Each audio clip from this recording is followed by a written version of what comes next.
Real quick before we get into today's video, just want to thank all the people over on Patreon for all their support, because without their help, the upgraded content that you see on the channel, that you really see in the video essays and a few of the lore discussions would not be possible without their help. But over on the Patreon, you get sneak peeks of videos months in advance. Patrons also get priority on the Q&As. Every 3 months we do an anime and manga haul, and I give away a lot of good goodies in that. And it's also just really cool to talk to you guys in the DMs. And if some of you guys have theories that you want me to talk about on the channel, obviously I will talk about your theories. Just send them to me over on the Patreon. But with that being said, let's get into the review. Yo, what's going on, everybody? It's your boy Naruto Explain here, bringing you guys a review for Boruto episode 236. And now that episode 236 is done in the books, we got a little bit to talk about here. So I gotta say, first and foremost, the fact that this episode was ninjas doing ninja things. This made a lot of people happy, because like one of the common complaints we get is that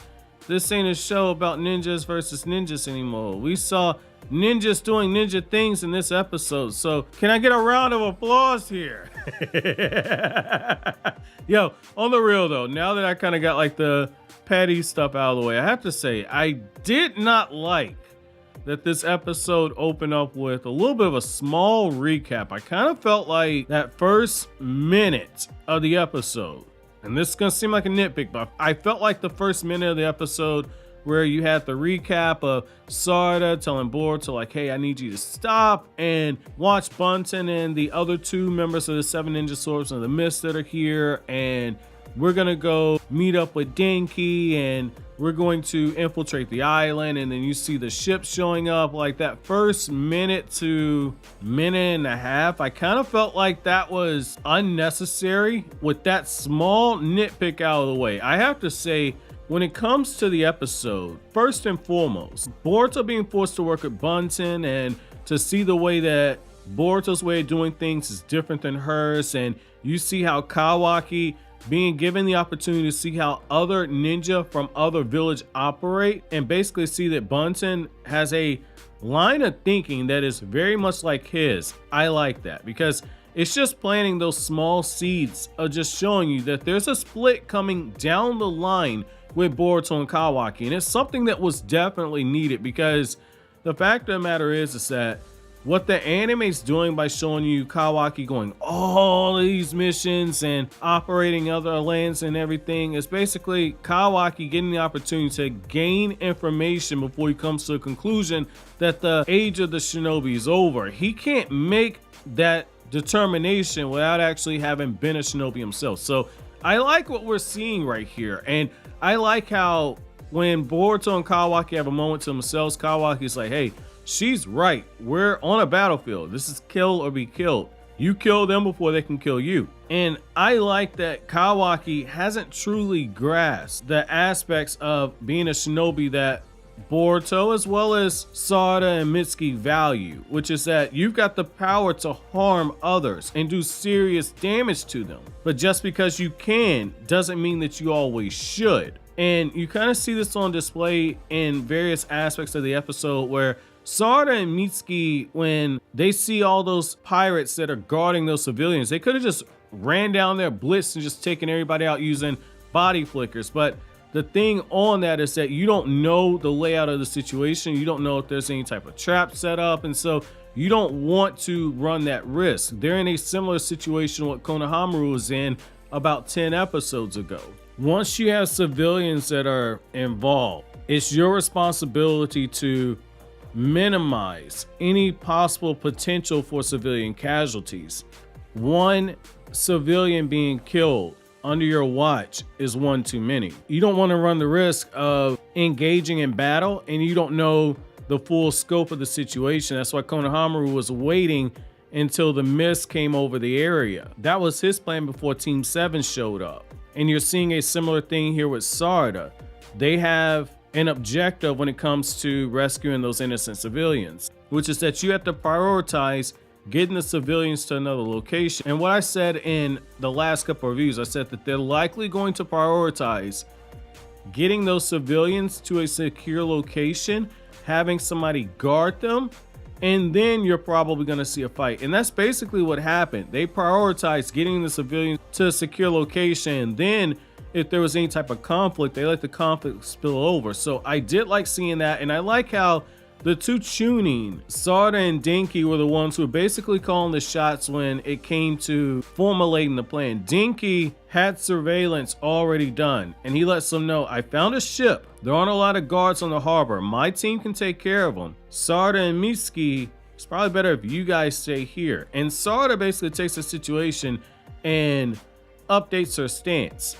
And when they go through, Sarada says, I like to avoid fighting as many people as possible because she's prioritizing saving those innocent civilians as well as the researchers. And what I like about that is that even after Sarada and Mitsuki began working their way down into that camp and moving through the shadows, you have some people who are worried that they're going to basically be forced to fight to the death. Some of the civilians, because of the way the Funato clan does things, they're worried that if they don't do something to kind of save themselves, they're going to end up in that predicament, because you got people getting beaten because they're dropping the gold that's being harvested. And you have this moment where one of them actually goes up to one of the captains that are running the situation, and they sell out the fact that there are likely more Hiddenly shinobi in the area. And what I like about that right there is that it gives us the opportunity to see that that doesn't change anything that happens with Sarada. Sarada likely picked up on the fact that they were sold out just from the fact that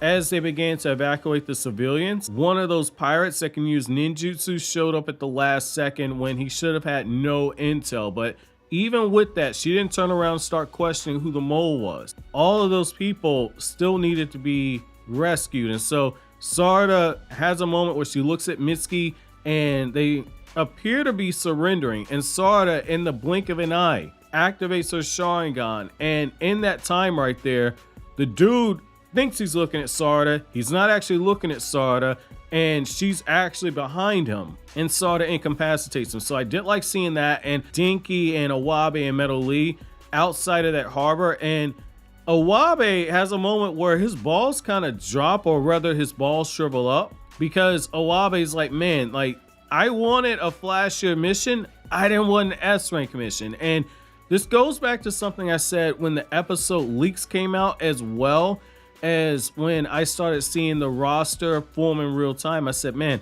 I'm kind of wondering if Kagura didn't already get promoted to Jonin, because this is the size of a team that should be something that a Jonin is leading. And as we were getting the promotion information, I kept saying, like, man, this really feels like something the Jonin would do. As a reminder, in the Boruto era, S-rank missions are typically missions that Jonin do. And the anime is taking the time to remind you it's not always about the power scale in terms of what it is that makes something a S-rank mission.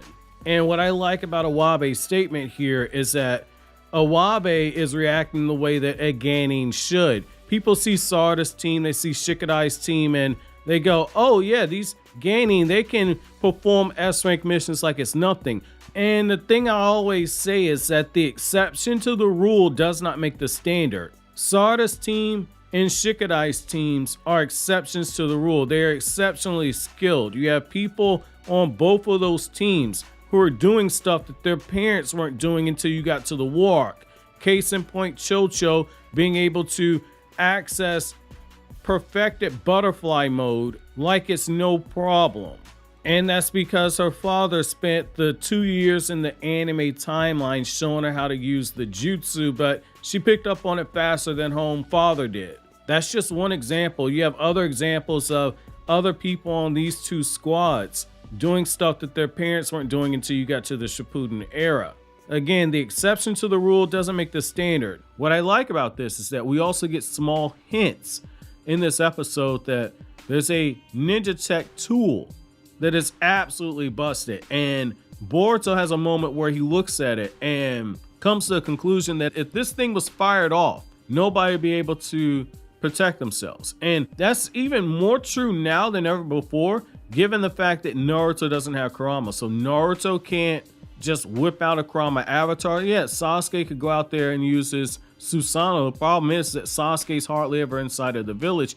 So it's one of those things where now you have something like the Raikage's chakra cannon, and a village like Konoha is more in danger than ever before. You might have the technology to stop that attack that's being fired off at you, but if it catches you off guard, you don't have a break glass in case of emergency situation like, say, Naruto. You could have Sasuke and Sasuke uses Susanoo or something like that, but Sasuke's hardly ever in the village. So you're seeing the downside to the advancement that you have with the scientific ninja weapon tech stuff. And this really goes back to the Raikage basically getting spooked after Orochimaru killed the third Hokage, because it was in that time after that that the Raikage began ramping up the military technology and the efforts in the Hidden Cloud Village. I won't go further in detail because I don't want the review to get off track. I'll probably end up making a whole video breaking that down later on.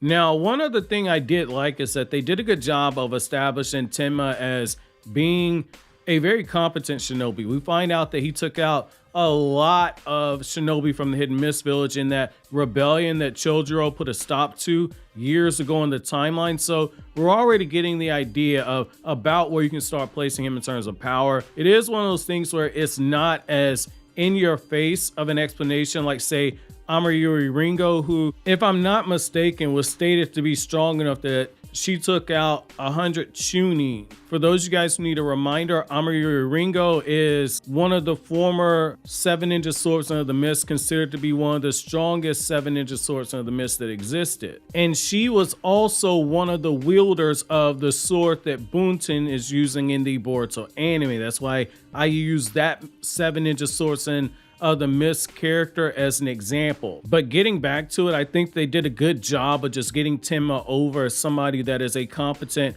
and potentially Kage level shinobi. I can appreciate what they're attempting to try and do. They're trying to set more of the pieces together. You got a few bones thrown to you in this episode where you saw a little bit of action, where you see Sarada and Mitsuki prioritizing the safety of the civilians that are on that ship. You see how they're increasing the output of their attacks the closer that those pirates are getting onto actually boarding the ship. This is just a slow build up towards a crescendo for the battle that's going to spill over. I really feel like this arc, when it's all said and done, it's going to be very similar to the Mitsuki desertion arc, where essentially watching it week by week was a total pain in the ass. I wouldn't know because I dropped the Boruto anime at episode 4 and I didn't pick it back up until like episode 115, but I got to binge watch the Mitsuki desertion arc, and when I binge watched it, it wasn't as bad as what I was hearing, but I can understand why, like, say on a weekly basis, it was something that would really get on people's nerves. I think that this arc is going to be something very similar. I don't think it's going to be as bad if you let the episodes pile up.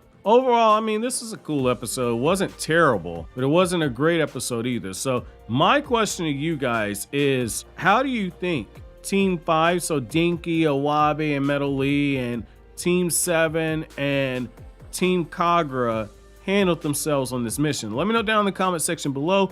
But as always, guys, if you like anything I had to say, don't forget to comment, rate, subscribe, and share. Thank you so much for watching to the end. Have an awesome day, guys.